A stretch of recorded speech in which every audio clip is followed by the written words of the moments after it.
Wood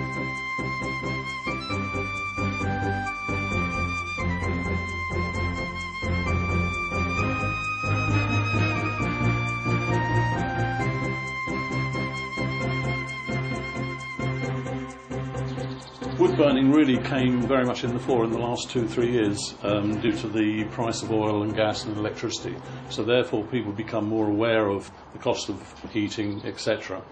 And with the thoughts more into renewable energies, people started to look at various sources, and wood burning became quite dominant.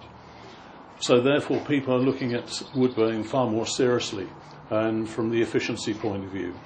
Previously, people have burnt wood on ingle nooks and that sort of thing, where there have only been sort of 10-15% efficiencies. But now we've got wood burning stoves here, and we're getting up to sort of 93-95% efficiency levels, which means you're getting far more heat for the wood that you're actually burning. Well, they all operate in a different way. They're all different burning technologies. This unit here is from Tomwork. It's really the next generation of wood-burning stoves. It really is tomorrow's world. We lit this at 9:15 this morning, and it's now, 12. There's still a fire in there, and then all we put on there was 3 or 4 logs. We haven't refueled it at all. It's called a storage stove. It actually stores about 70% of the heat that the logs actually produce. And then the fire actually burns for about 3 hours. And then after that 3 hours, the heat that's stored in here will then dissipate over 6 or 12 hours, depending on the size of stove. But it will only ever give out about 3 kilowatts of heat. So for an energy efficient house that doesn't need 12 kilowatts of heat, these sort of stoves really are where wood burning will be going. So you can imagine 2 fires a day and you can heat the whole house. That varies, that is different from, say, this stove here, which is, a space heater. Something like this, in fact my own daughter's got one, it will radiate out something like about 6 to 7 kilowatts of heat on maximum. But my daughter burns about 3 or 4 logs an evening. That's all she actually burns. So it's not hungry for fuel, unlike some of the older type stoves and certainly open fires where you need almost a full-time stoker to actually keep it going. Then that one there incidentally is about 82% efficient. But this one encapsulates most of the burning technologies available on the market at the moment. The top chamber here, you're getting primary and secondary burn. And you see the flames at the top are igniting in mid-air. That's the preheated secondary air coming in. And at this level we're running at about 82% efficient. Here, by pressing this lever, we then direct the flue gases, which normally go up here, down through a double plate, which again ignites the volatiles again.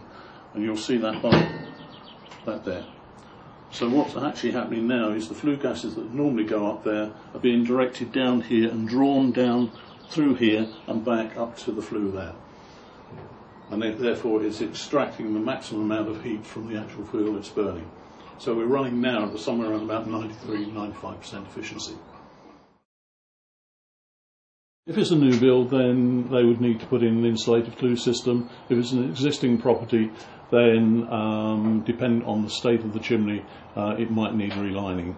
But we need relining and insulating, because all of these stoves, because of the high efficiency, do need insulated flue systems, because you're losing so little heat up the chimney.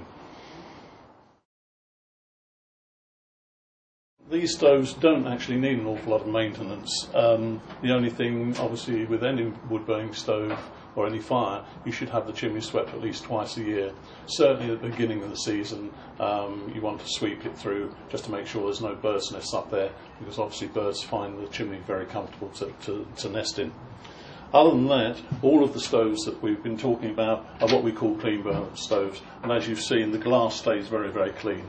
You might occasionally just have to, with a cleaner, just wipe them over, but that's about all. But you don't get heavy deposits on the glass. The only other thing is the ash, and with wood burning, with these, because of the complete combustion, you get very, very little ash. This fire, it's been working for 6 days at exhibitions. To give you an idea,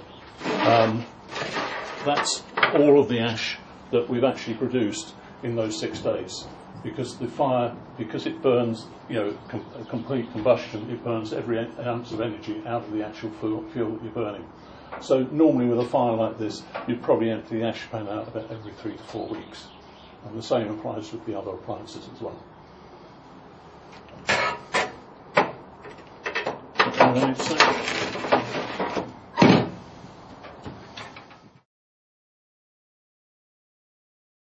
Yes, many of the stoves now actually have turntables. This one here has one. So you can actually turn it 360 degrees. So depending on your room, you can actually direct the fire to the exact area that you're actually sitting in. And as you can see, it turns very, very easily.